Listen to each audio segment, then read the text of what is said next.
What was your "we need to leave now" moment? I was traveling alone in Bangkok, taking a tuk-tuk, open-air taxi somewhere.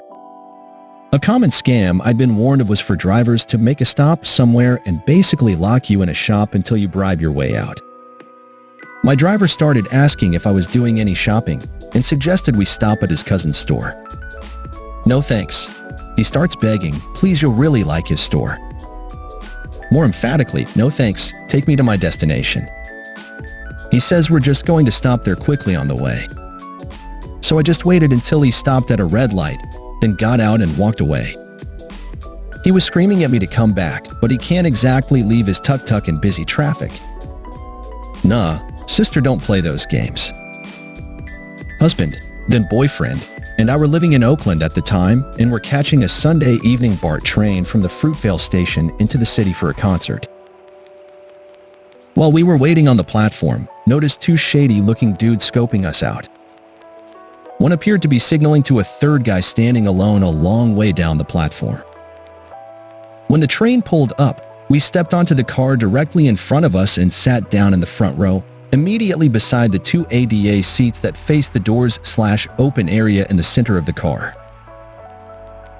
Shady dude and his buddy get onto the same car shortly after us, even though they've been standing closer to another car. Shady dude sits down in the ADA seat directly beside me, his knees nearly touching mine, on a near-empty train. His buddy sits down in the second row of seats, immediately behind my husband. Already the hairs on the back of my neck are standing up and my cortisol levels are spiking, but I try to talk myself down internally and tell myself I'm just being paranoid.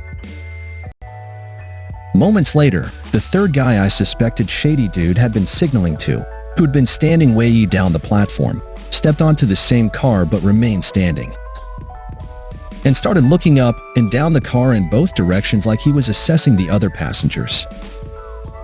In a split second of panic, I placed my hand firmly on my husband's knee, turned to him and looked him square in the eye, and said quietly but firmly, "We need to get off this train."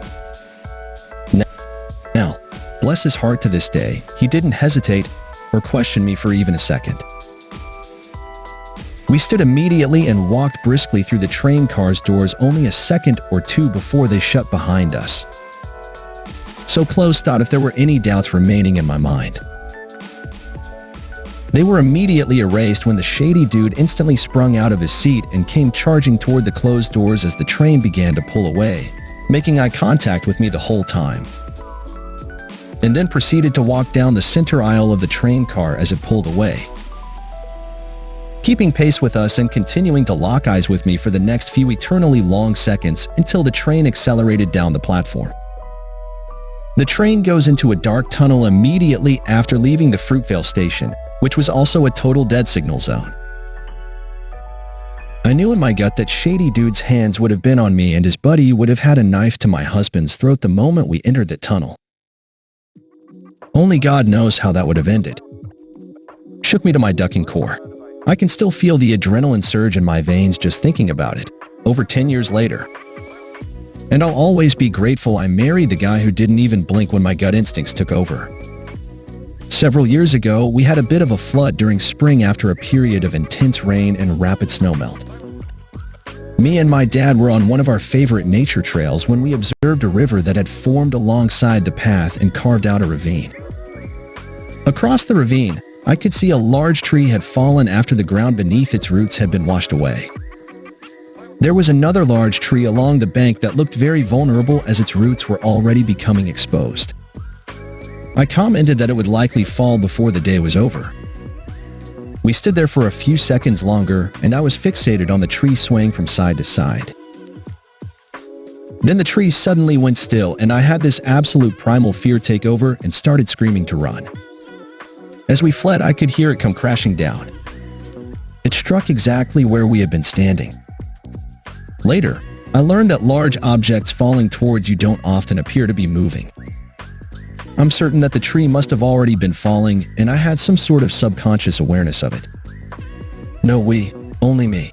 I was young and dumb. I lived in rural Maine for a few years, and I liked hiking alone out into its wilderness, particularly to a little stream that I liked sitting beside while I doodled in my journal. I never told anyone I was going, never carried weaponry with me. Generally unwise choices. Anywho, I was out there one day and suddenly felt the hairs on the back of my neck rise. I felt a kind of terror I'd never experienced before in my life, nor since. I'm unsure how to describe it. It felt like my mind was receding into a mindless panic, and I had this terrible urge to run. I kept trying to calm myself down. I looked around, saw nothing, told myself it was my imagination, and I was fine. But then I realized the forest had gone completely and utterly silent. The birds and squirrels had hushed, the frogs didn't make a sound, even the insects seemed to have stopped. It was such an eerie, deafening silence, aside from the stream burbling beside me. But I knew at that moment, no, it wasn't in my head. If all the animals went silent, there was something dangerous nearby. So I got up, and it was so hard not to break out in a run. My body felt like it was going to bolt at any moment, and like I was just barely hanging on to self-control. I turned around and walked backward down the trail. It was a 2 or 3 minutes, felt like forever, and I was a decent ways down the trail when I finally saw it. There was a cougar crouched in the underbrush, and it was following me. It was doing that thing cats do when they're honed right on in on you, and they don't blink, and slowly creep along. I started talking at it while I continued to reverse walk up the trail through the forest. Obviously, I survived, but that was a wake-up call for me, and I never went into the forest alone after that. In hindsight, I realized it was likely a juvenile that hadn't been away from its mom long and hadn't yet mastered the art of full concealment, or that humans aren't supposed to be targets. It was such a beautiful animal, too. But God, I'd never felt such a primal, instinctive terror like that before. I'm glad I left, and I'm glad I didn't succumb to that overwhelming urge to run. Not me, but my mother. I was 18 months and she was heavily pregnant with my sister at the time. Our washing machine had been playing up and Mum was holding me as she went to see how the laundry was going. She opened the door and the floor was covered in water, not enough to flood into the hall, but had formed a big puddle. My mom, with me in her arms and heavily pregnant, said she went to step through the water and see what was going on. But something in her mind told her to stop. She closed the door and called the plumber. The plumber arrived and called an electrician who immediately turned off all power. The wiring had shorted and there was a live wire sitting in the water puddle. Had my mother stepped in it, in bare feet, too, this was Australia, she would have been stepping in enough voltage to unalive her, and I guess me, as I was in her arms. There was nothing odd about the water, other than it being all over the laundry floor, but I'm glad my mother followed her instincts and didn't step in it. About 2 months ago, I'd stayed up past my usual bedtime, and as soon as I got in bed, I smelled something odd and was hearing some inconsistent banging and clattering from downstairs. I don't live in a great neighborhood, so none of this was unusual, but I got out of bed to check anyway and saw flames licking up the side of the building. Yelled at my wife to get out of bed and threw on some clothes, and we hightailed it out. Our building has a shared wall with the next, and that one had an apartment on the ground floor fully engulfed. By the time we made it outside, ended up condemning the whole building. I was the first one to call 911. Have been jerking myself awake in the night pretty consistently since then. Walked into a dive bar in Western PA to see a woman in a white dress with a blue flower in her hair and made a comment she must have just gotten married to my group. No one believed me. Got up from our table to use the bathroom, and when I came back she was all over a couple guys in our group who confirmed she was celebrating her elopement. I immediately know this is going to end badly, so I make multiple comments asking where her groom is. She eventually moves on to other groups keeping up the same shenanigans. Groom eventually comes into bar, sees her doing this to multiple parties. He sits down and starts punching himself in the head. Immediately, I tell my group we need to get out of here, someone's going to get shot. Right as I say that, the bouncer grabs the groom and throws him out. Bride and her party follows. Tell everyone to hold off until they are out of the parking lot. Not 3 minutes later, a crowd rushes in screaming someone got shot. The bride shot and Una lived her own niece, the only family member that witnessed her wedding. Always trust your gut. When my daughter was in 3rd grade, she came home talking about a new friend she had at school called Sally. It was Sally this and Sally that for weeks. Towards the end of term, she came home and said that Sally was having an end-of-year performance at her church, and she asked if we wanted to go to watch it. We thought, why not? We went to the church to watch it, and almost as soon as we walked in the door, we regretted it. It was in a warehouse number 1. Plus, someone was clearly assigned to recruit us. We had a woman named Morgan who stuck to us for the whole time we were there and kept speaking about the church and the church's beliefs, which they believed that God was a woman, who they referred to as Mother. We were shown introduction videos for the church and finally were shuffled into a room for a family photo. At this point, my husband and I were clutching our kids and basically ran to nearest door and to our car to exit. I was alone and driving to work in my Dodge Omni. Suddenly started feeling sleepy and dizzy and a tad bit sick. I realized just in time after almost nodding off twice that I was huffing exhaust fumes because my exhaust pipe broke directly under where I was sitting. I immediately had to pull over and get out and call my parents to take me the rest of the way to work while they towed my car. I still think about how many ways that could have ended, very, very badly. My friend and I were about 16 years old. We went to a party and she got super drunk and passed out in a bed. I went and laid down next to her. Then her guy friend came in and told me it's all good and I could leave. I dragged her out of there by her arms and called our parents to come get us. It was on Bourbon Street in New Orleans some years back. About 11:30, the vibe had changed. People responding angrily if someone bumped into them when before everyone was just like, no problem. Bouncers throwing people out into the street literally onto their faces. I said, let's go. I'm not liking this. 20 minutes after we left, the shooting started. 9 people shot, 2 of them Una lived. Trust your gut, people. At a house party in college, some guy pulled out a katana and said, want to see something cool? That was my cue. Grabbed my drink, grabbed my friend, and said, we're leaving before this turns into a Netflix true crime special. This is back in 1999. My granddad and grandma owned a farm with a beautiful old house that dates back to the 1700s.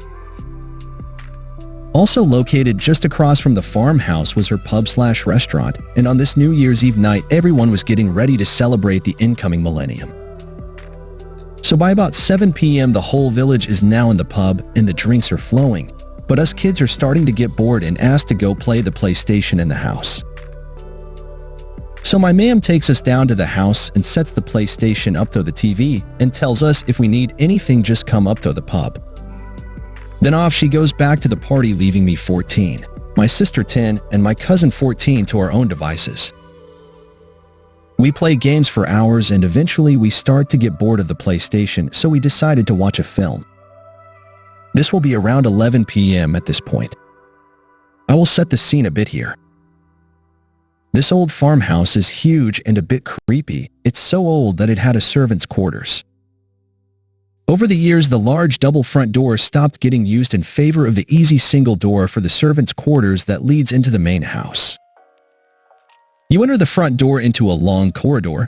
3 doors on the left lead to rooms which servants would have used: washroom, pantry, and a storage room. At the end of a corridor, a door leads into what would have been the sleeping quarters, but is now my uncle's man cave. On the right, you enter into the large kitchen, which you can then access the rest of the house. So us kids are in the living room, which is directly adjacent to the man cave, and we decided to go raid my uncle's stash of VHS and find something to watch.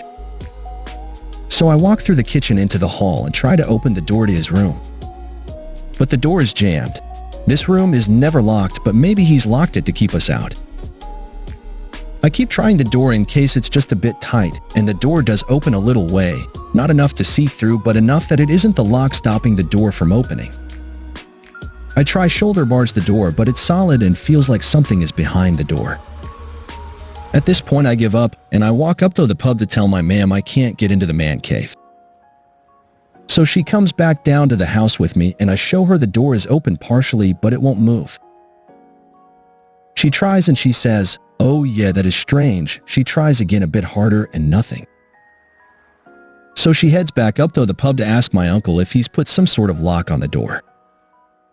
While she does that, I go into the living room and start swapping the PlayStation SCART cable for the VHS cable.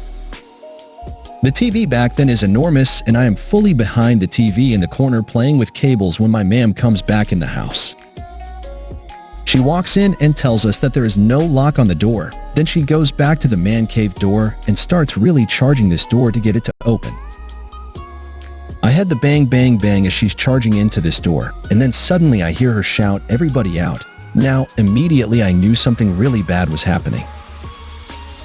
I could sense the fear in her voice. So I scramble out from behind the TV and run as fast as I can through the kitchen and into the hallway.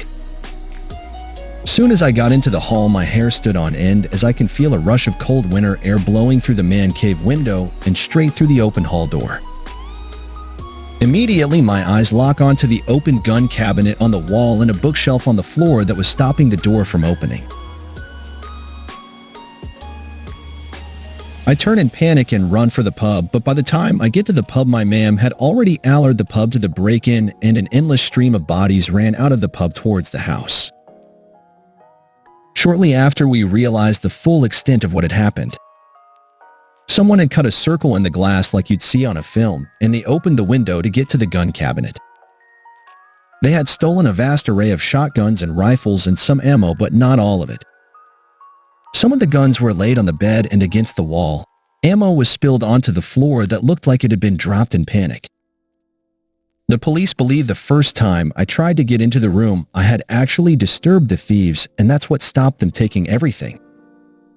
Even to this day, when I go into that house and I see that door, it gives me the creeps. Knowing that someone had guns on the other side of that door while I was trying to get in. My husband and I were at a 24-hour art festival that we attended every year. Around 10:45 p.m., we noticed a bunch of people arriving and changing the vibe. We both decided to get out of there immediately. A few hours later, there was a mass shooting. 18 people injured, the shooter in a lift. My cat was lying on my shoulder like normal. Out of nowhere, he bit me and ran to the bedroom door. I was confused and a little upset. Opened the door, smelled smoke. Microwave was on fire.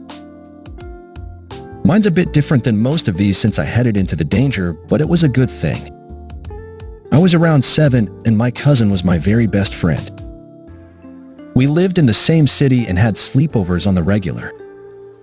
I had never not wanted to stay at her place.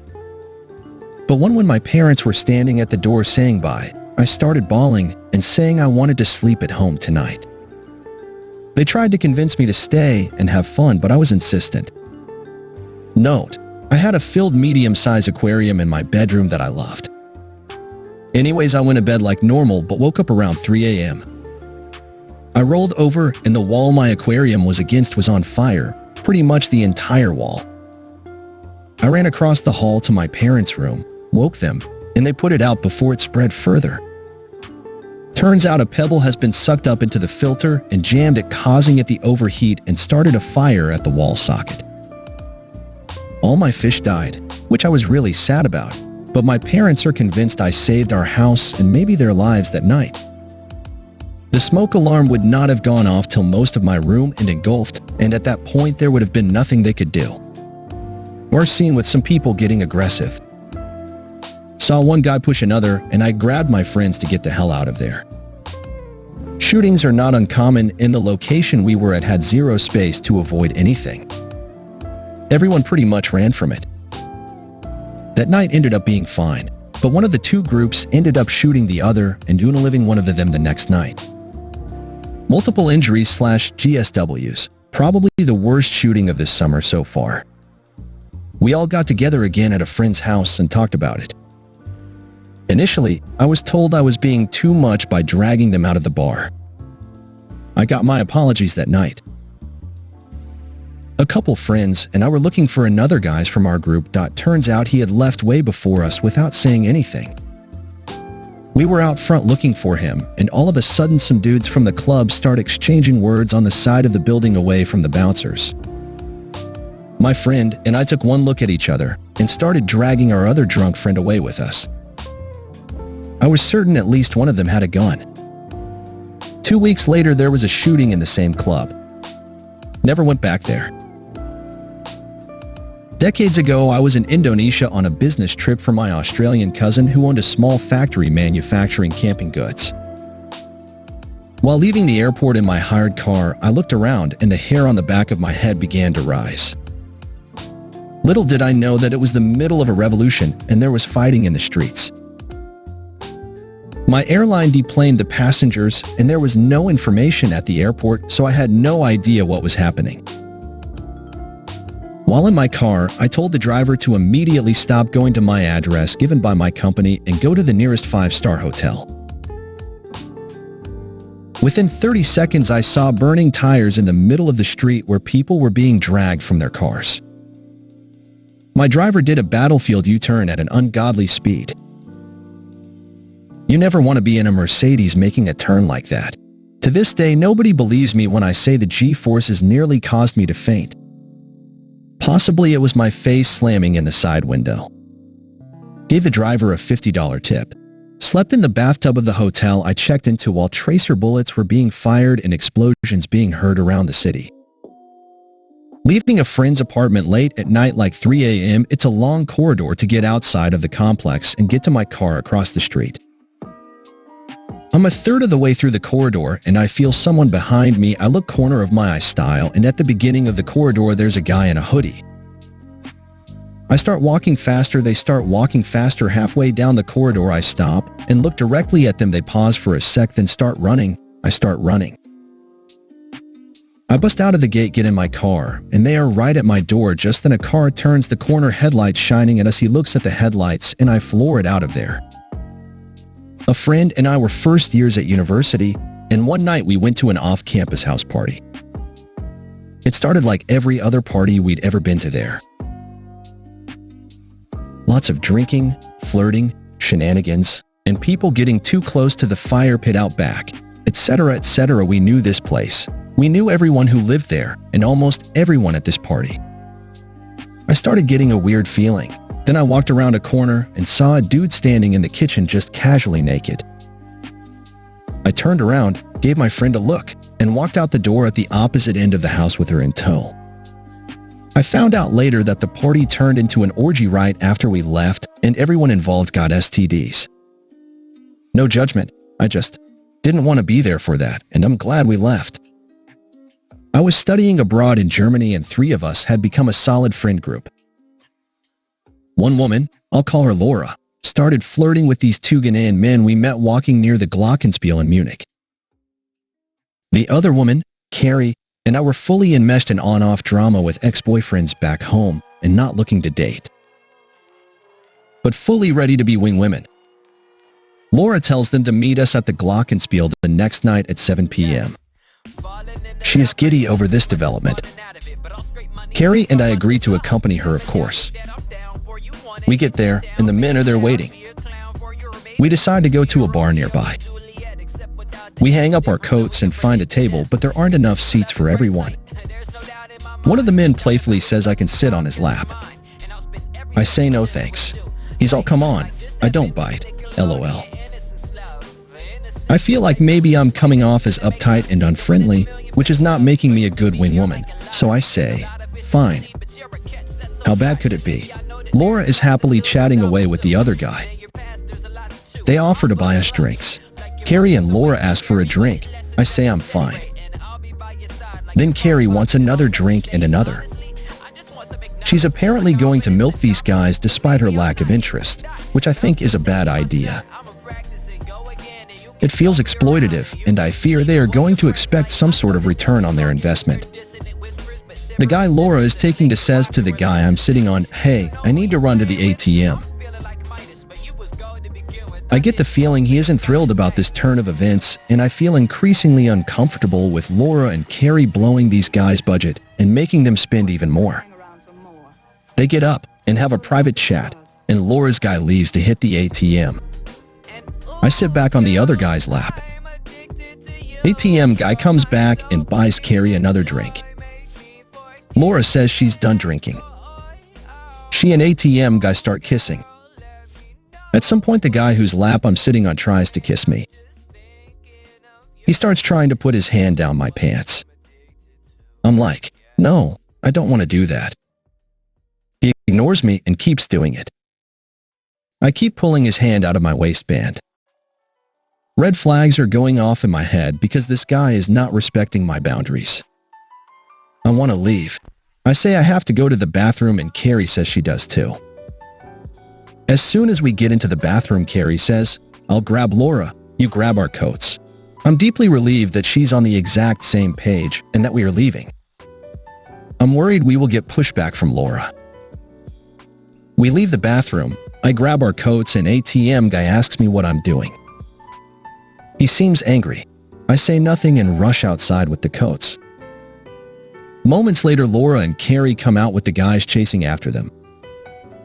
We run full speed to the U-Bahn station, which, luckily, is very, very close by. We run down into the station. They aren't behind us anymore. But I'm still worried they'll show up. Laura makes some dry comment like, "Remind me not to meet up with random guys off the street." Our train comes and still no sign of them. We get on and go home. In retrospect, those guys probably thought we were scamming them for free drinks. Which Carrie essentially was. I basically never let a guy buy me a drink after that. Unless he was my boyfriend or he was a friend and we were taking turns buying rounds. It obviously doesn't make you owe them anything, but they might think it does. Was at a Plaid Pantry for a beer run. I was drunk. My sober brother drove me. I walked in and saw two sketchy/bad vibe gentlemen that looked like they were up to no good. Even in my drunken state, I quickly gathered my things and walked out of the store after paying. I told my brother, who was waiting in the parking lot the whole time, to get going. Go, go, go. 5 minutes later, we hear sirens and cops rushing toward that store. The store was robbed at gunpoint. Halloween night 1989. Ex-wife and I went to Hollywood for kicks. People watching, etc. It was insanely crowded. Street closed down. Cops on horseback walking up and down the center. We were there maybe an hour, and I saw a bottle fly out of the crowd and hit a cop. I grabbed the wife and said we gotta go. We parked off a side street not too far from where we were. Made it to the car and split just before the riot happened. Back when I was a part-time bank teller, I got a second job to supplement my income. One of my girlfriends from the first job was having a get-together in the bar district for her birthday and invited me. I was going to go, but I talked myself out of it because it was tax-free weekend, so my second job was going to be bonkers. Never in my life before that had I ever chose to not go out, but for whatever reason, that night. I texted her around 11-11:30 p.m. to say I wasn't going to make it, but to have fun and have a purple gecko shot for me. I woke up at like 0530 the next morning, and my phone had hundreds of notifications. That night, around 1 a.m., some dude with a figurative axe to grind unalived 7 people in roughly 30 seconds in the bar my friends were in. My friends were all fine, ultimately, and I had some weird survivor's guilt that I had to work through. I still have no idea why I passed other than a weird feeling. I was no stranger to staying out all night, running home to change and wash my face, and then immediately going to work. It wasn't work that kept me home that night. Everyone ribs me because I talk about that feeling in my belly button and how I refuse to ignore it. But man, oh man, I shiver to think of the consequences. Not me, but an older friend.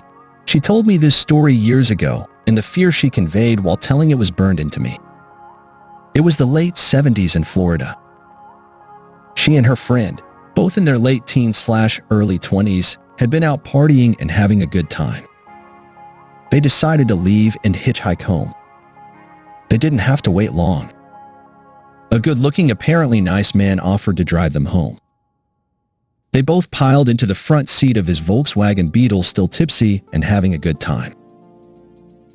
Not long after pulling away, my friend said she started getting a bad feeling and her hairs began to stand up on her neck. She looked at the passenger door to strategize how to get them out and saw with horror that there was no door handle. When she looked to the driver's side, she saw that the man had begun stroking himself. There was a handle that appeared loose on that side. In a split-moment decision, she pushed past the driver, grabbed the handle on the driver's side, and quickly used it to open the passenger door. Her friend was still oblivious and asking what was going on as she pushed her out of the still-moving car. They rolled out, ran, and hid under some bushes for a long time, watching as the car circled around the block looking for them. It wasn't long after that she recognized that nice-looking man on TV, arrested for the murders of multiple young women across the country. He was identified as Ted Bundy. I was once hanging out with an old coworker friend, and we ran into another former colleague, a woman we both knew. The day was relaxed and fun, though I sensed there might be something going on between them. No big deal. They were both single and grown. We ended up going to his place later. I had known him for years and never felt unsafe around him, even though he had been to jail once for assaulting a cop. We smoked and had a few drinks. Everything was chill. Then I came back from the bathroom and saw her looking at me with this silent, panicked expression. I didn't know what happened while I was gone, but the whole vibe had shifted. He was totally out of it and started talking weirdly about death. I can't explain it, but it felt wrong way. That was my "we need to leave now" moment. She slowly slipped past him. We exchanged one quick look, and then we ran out of the apartment. Never went back. Yep, I went to Texas Roadhouse in Roswell, New Mexico a few years ago. It was brand new at the time. My old lady finishes her dinner and looks at me with glassy eyes and says, "We need to leave now," and I'm like, WTF, I could tell something was bothering her. Did she see a UFO? LOL, I thought to myself as we sped back to the hotel that was only a quarter-mile away. When I pull into the parking, she tells me she was about to crap her pants and wasn't sure she could make it to the room. Thanks for watching. Subscribe for more Reddit videos. Bye.